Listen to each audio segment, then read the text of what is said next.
ബുദ്ധിയോടെ എടുക്കുന്ന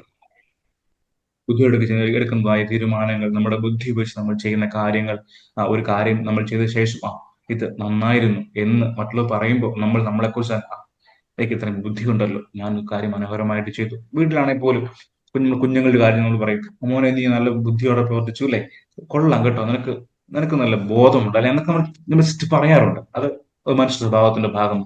പക്ഷെ എന്താണ് ഈ വിവേകം എന്ന് പറയുന്നത്? പോലീസ് പറഞ്ഞ വിവേകം എന്താണ് ഇവിടെ? ആദ്യം പറഞ്ഞു, നീ ചിന്തിക്കണം, എന്റെ ഓരോ വാക്കുകളും നീ ചിന്തിക്കണം. അതായത് ഞാൻ പറയുന്ന, ഞാൻ എഴുതി അയച്ച വചനങ്ങൾ ചിന്തിക്കുക. അതിന്റെ ഉപദേശം കൊടുക്കുന്നേ ദൈവത്തിന്റെ വചനം ചിന്തിച്ചു കൊള്ളുക. അത് പൗലോസ് പറയുക, ഞാൻ പറയുന്ന കാര്യങ്ങൾ ചിന്തിക്കണം, അതായത് അതിനെക്കുറിച്ച് ധ്യാനിക്കണം, ആലോചിക്കണം. ദൈവം നമ്മോട് പറയുക, എന്റെ വചനങ്ങൾ നിങ്ങൾ ചിന്തിക്കണം, നിങ്ങൾ ധ്യാനിക്കണം, നിങ്ങൾ ആലോചിക്കണം. ഹല്ലേലൂയ, സ്തോത്രം. അങ്ങനെ ചിന്തിക്കുമ്പോഴായിരിക്കും, ആലോചിക്കുമ്പോഴായിരിക്കും നമുക്ക് അതിൽ നിന്ന് കൂടുതൽ കാര്യങ്ങൾ വെളിപ്പെട്ട് കിട്ടുന്നത്. സ്തോത്രം, ഹല്ലേലൂയ. എന്താണ് ഈ വിവേകം എന്ന് പറയുന്നത്? ഹല്ലേലൂയ. നമുക്ക് നോക്കാം. പ്രോവേബ്സ്, അത് സദൃശവാക്യങ്ങൾ അതിന്റെ മൂന്നാം അധ്യായം അതിന്റെ ആ, അഞ്ചുമാറും അല്ല, അഞ്ചുമാറുമല്ല, ഓക്കെ, അതെ, 5-6 വാക്യങ്ങൾ. ഞാൻ ഒരിക്കൽ വിശ്വാസത്തിൽ വന്ന സമയത്ത് ഞാൻ കർത്താവോട് ചോദിച്ചു, കർത്താവെ എങ്ങനെ ജീവിക്കണം, ഒരു ക്രിസ്ത്യ വിശ്വാസി എങ്ങനെ ജീവിക്കണം എന്ന് ഞാൻ കർത്താവോട് ചോദിച്ചു. നമ്മള് ചിലപ്പോഴൊക്കെ നമ്മളെ ആൾക്കാർ കളിയാക്കാറുണ്ട്. നമ്മള് കർത്താവെ എനിക്ക് ഒരു വിഷയമുണ്ട്, എന്നിട്ട് നമ്മള് ബൈബിൾ തുറക്കും, പെട്ടെന്ന് നമുക്ക് വാക്യം കിട്ടും. ആൾക്കാർ കളിയാക്കാറുണ്ട്, പക്ഷെ ഞാനതിനെ എതിർക്കുന്ന ഒരാളാണ്. അങ്ങനല്ല, ദൈവം ഭയങ്കര സ്നേഹമുള്ള അപ്പനാണ് നമ്മുടെ. ഞാൻ അനുഭവിച്ച കാര്യമാണ്. ഞാൻ കർത്താവ് എനിക്ക് എങ്ങനെ ജീവിക്കണം, ക്രിസ്ത്യ വിശ്വാസം എങ്ങനെ ജീവിക്കണം എന്ന് പറഞ്ഞ് ഞാനൊരു വചനം എടുക്കാൻ പോകും, എനിക്ക് ഇത് കാണിച്ചു തരണമെന്ന് പറഞ്ഞു. ഞാൻ എന്നിട്ട് ബൈബിൾ എടുത്ത് തുറന്നു. എനിക്ക് കിട്ടിയ അധ്യായം എന്ന് പറയുന്നത് ഈ സദൃശവാക്യങ്ങൾ 3-ാം അധ്യായം. നിങ്ങളൊന്ന് വായിച്ചു നോക്കിയ അധ്യായം. ഒരു ക്രിസ്ത്യ വിശ്വാസി എങ്ങനെ ജീവിക്കണമെന്ന് ആദ്യം മുതൽ അവസാനം വരെ അക്കമിട്ട് നിരത്തി പറയുന്നുണ്ട്. നിങ്ങൾ ഒറ്റ വാക്യം പോലും വിടാനില്ലാത്ത പോലെ 1 മുതൽ അതിന്റെ അവസാന വാക്യം വരെ ഒരു ക്രിസ്ത്യാനിക്ക് ഹല്ലേലൂയ ജീവിക്കേണ്ടത് എങ്ങനെയാണ്, അവനുള്ള ഉപദേശങ്ങൾ മൊത്തമായി ഈ ഒരു അധ്യായത്തിൽ കൊടുത്തിരിക്കുന്നത്. എന്നെ ഒത്തിരി സന്തോഷിപ്പിച്ചൊരു ഒരു ഒരു അധ്യായമായത്, ഒരുപാട് ഇഷ്ടമുള്ള അധ്യായമായത്. മനുഷ്യൻ പറയും, ഓ ഇത് ചുമ്മാ ഉടായിപ്പാണ്, അങ്ങനെ ഒരു ദൈവം സംസാരിക്കുന്നവർ ചുമ്മാ അത് വെറുതെ ആയിരുന്നു മക്കളെ. അവർ പറയുന്നവരുടെ വിചാരം അവരെ പോലെ ദൈവം എന്നാണ്. പലപ്പോഴും നമുക്ക് വിചാരമുണ്ട്, നമ്മൾ സ്വയമായിട്ട് ക്രിയേറ്റ് ചെയ്ത ദൈവീക സങ്കല്പമുണ്ട്. ഇപ്പം ചിലർ ഒരിക്കൽ ദേവദാസം പറഞ്ഞ പോലെ, ചിലർ എന്തെങ്കിലും ചെയ്യുമ്പോൾ അല്ലെങ്കിൽ ചിലർക്കെതിരെ ചെയ്യുമ്പോൾ ആ വ്യക്തി പറയും, ദൈവമേ അവനെ പോയി അടിക്കുക അല്ലെങ്കിൽ അവനെ ശിക്ഷ കൊടുക്കണം എന്ന് പറയുമ്പോൾ ഈ മനുഷ്യന്റെ ഉള്ളിലെ ദൈവ സ്വഭാവമാണ് ദൈവത്തിനെ അവർ അടിച്ചേൽപ്പിക്കുന്നത്. അല്ലെ, ദൈവം അവനെ പോലെ ഒരാളാണ് അവന്റെ വിചാരം. അതായത് ആ പുള്ളിയുടെ മനസ്സിരിക്കുന്നത് അങ്ങനെ ഒരാൾ ഒരു തെറ്റ് തനിക്കെതിരെ ചെയ്യുമ്പോൾ ശിക്ഷിക്കാനുള്ള ഒരു ആഗ്രഹം മനസ്സിൽ കിടക്കുന്നത്, അങ്ങനെ ഒരു സ്വഭാവം ആ മനുഷ്യനുള്ളത്. അപ്പൊ പുള്ളി ഈ ചിന്തിക്കുന്ന വ്യക്തി എപ്പോഴും ദൈവത്തെ അങ്ങനെ ആക്കി വെച്ചിരിക്കുന്നത്. ആ മനുഷ്യന്റെ മനസ്സിലെ ദൈവിക സങ്കല്പം അങ്ങനെയാണ്. പക്ഷെ അങ്ങനെ ദൈവം അങ്ങനെയൊന്നുമല്ല. ദൈവം ആരുടെ മനസ്സ് സങ്കല്പങ്ങളൊന്നുമല്ല. ദൈവം എന്ന് പറഞ്ഞാൽ സർവ്വശക്തനും സ്നേഹവാനും എല്ലാ കാര്യങ്ങളും നീതിയോടെ ചെയ്യുന്ന ഒരാളാണ് ദൈവം. അപ്പോ ദൈവം ഒരിക്കലും നമ്മൾ കരുതുന്ന പോലെ ഒരാളല്ല, നമ്മുടെ മനസ്സിലെ വിചാരം പോലെ ചിന്തിക്കുന്ന ഒരാളല്ല. അപ്പോ ഇങ്ങനെ കളിയാക്കുന്നവർ, അങ്ങനെ കളിയാക്കുന്നവരുടെ സ്വഭാവം അങ്ങനെ അവിടെ കളിയായിക്കൊണ്ടേയിരിക്കും. പക്ഷെ അങ്ങനൊന്നുമല്ല. ഹൃദയത്തിന്റെ ആഴങ്ങൾ ദൈവത്തിന് പ്രസാദം, അല്ലെങ്കിൽ നമ്മൾ വളരെ ജെന്യൂനായിട്ട് ദൈവത്തോട് കാര്യം ചോദിക്കുമ്പോൾ, എനിക്ക് നാളെ 1 കോടി രൂപ കിട്ടുമ്പോൾ കർത്താവ് എന്ന് പ്രാർത്ഥിച്ച് തുറക്കുമ്പോൾ അങ്ങനെയുള്ള അനുഭവമല്ല ഞാൻ പറയുന്നത്. നിങ്ങൾ ദൈവത്തിന്റെ മുമ്പിൽ ജെന്യൂൻ ആണെങ്കിൽ, നിങ്ങൾ ഇങ്ങനെ കണ്ണടച്ച് കർത്താവ് എനിക്കൊന്ന് കാണിച്ചു തരണമേ എന്ന് പറഞ്ഞ വചനം എടുത്താൽ ഉറപ്പായിട്ട് നിങ്ങൾക്ക് ദൈവം കാണിച്ചു തരും. ഒരു തെറ്റുമില്ല അതിൽ. അതിലൊരു ദോഷവും പറയാനില്ല. ദൈവം അങ്ങനെ സ്നേഹിക്കുന്ന ദൈവമാണ്. ഇപ്പൊ ഞാൻ തുറന്നപ്പോ എനിക്ക് തന്ന വചനമായത് പ്രോബ്സ് ചാപ്റ്റർ 3 വായിച്ചു നോക്കിയത് വളരെ മനോഹരമായ ഒരു അധ്യായമാണ്. നമുക്ക് ജീവിതത്തിൽ പ്രാവർത്തികമാക്കാൻ പറ്റുന്ന വളരെ മനോഹരമായ അധ്യായമാണ്. ഒന്നും കളയാനില്ല അതിൽ. വായിച്ചു നോക്കണം, വിളിച്ചു തന്നിട്ട്, അല്ലെങ്കിൽ വീട്ടിലാണ് സമയം കിട്ടുമ്പോൾ വായിച്ചു നോക്കണം. വളരെ മനോഹരമാണ്. സ്തോത്രം. അപ്പൊ എന്താണ് ഈ വിവേകം എന്ന് പറയുന്നത്? അതിന്റെ 5 മാർഗം വായിച്ചു നോക്കി. സ്തോത്രം. പൂർണ്ണ ഹൃദയത്തോടെ യഹോവയിൽ ആശ്രയിക്കുക, സ്വന്തം വിവേകത്തിൽ ഊന്നരുത്, നിന്റെ എല്ലാ വഴികളിലും അവനെ നനച്ചുകൊള്ളുക, അവൻ നിന്റെ പാതകളെ നേരെയാക്കും.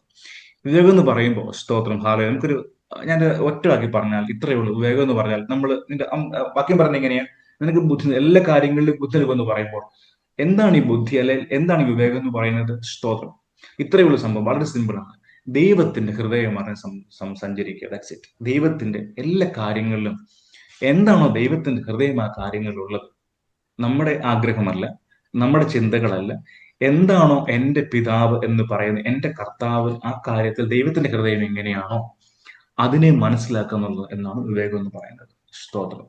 നമ്മളെ മനുഷ്യൻ കളിയാക്കും. ക്രിസ്ത്യാനി എന്ന് പറയുന്നത് എല്ലാം ദൈവത്തിൽ നിന്ന് കേട്ട് അതുപോലെ കൊച്ചു കുഞ്ഞുങ്ങൾ ചെയ്യുന്ന പോലെ ചെയ്യുന്ന ആൾക്കാരാണെന്നൊരു ഒരു കളിയാക്കൽ മനുഷ്യർക്കിടയിലുണ്ട്. കുഴപ്പമില്ല, അത് അങ്ങനെ തന്നെ കളിയായിക്കോട്ടെ. പക്ഷെ ഇവർക്ക് അതിന്റെ ബോധ്യം, അതിന്റെ സീരിയസ്നെസ് അവർക്ക് അറിഞ്ഞുകൂടാ. അതുകൊണ്ട് അങ്ങനെ സംസാരിക്കുന്നത്. നമ്മളെല്ലാം ദൈവത്തിൽ നിന്ന് കേട്ട് ചെയ്യണമെന്ന് വിചാരിക്കുന്നതിന്റെ കാരണം ദൈവത്തിന്റെ ഹൃദയം അറിയുക എന്നുള്ളത് എന്നാണ് അർത്ഥം അതിന്റെ. അതായത് ദൈവത്തിന്റെ ഹൃദയം മനഃപ്രകാരം നമ്മുടെ ചുവടുവയ്ക്കുക എന്നുള്ളത്, അത് നമ്മുടെ ഇഷ്ടപ്രകാരം പോകാനുള്ളതല്ല. ലോക മനുഷ്യൻ സ്വന്തം ഇഷ്ടപ്രകാരം പോകുമ്പോൾ ക്രിസ്ത്യാനി എന്ന് പറയുന്നവന് അങ്ങുള്ള ഒരു അവകാശമുണ്ടെങ്കിലും നമുക്ക് ദൈവം നമ്മളെ കുറിച്ച് ആഗ്രഹിക്കുന്ന അങ്ങനെയല്ല.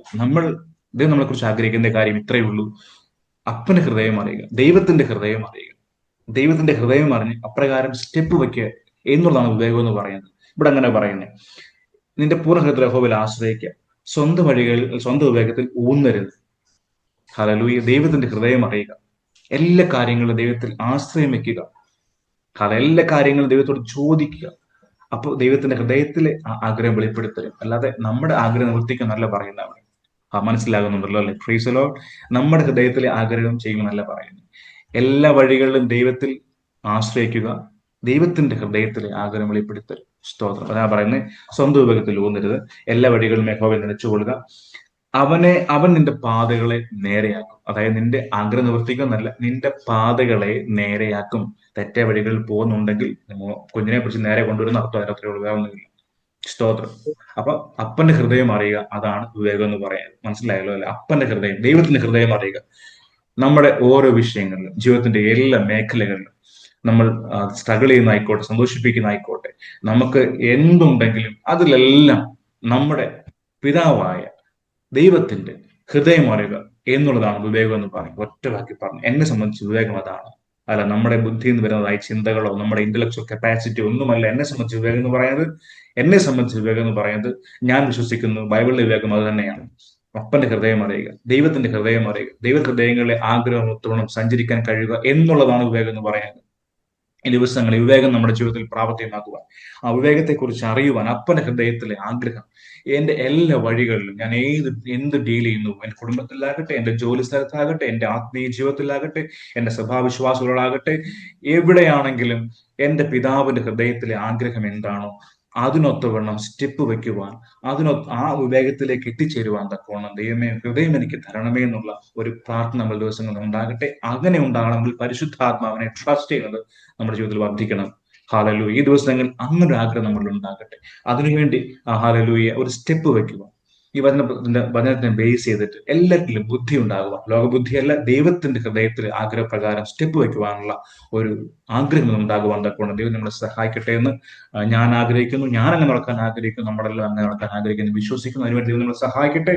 ഈ വചനങ്ങൾ ദൈവം നമ്മളെ സഹായിക്കട്ടെ. നമുക്ക് പ്രാർത്ഥനയ്ക്കായി നമ്മുടെ തലകളെ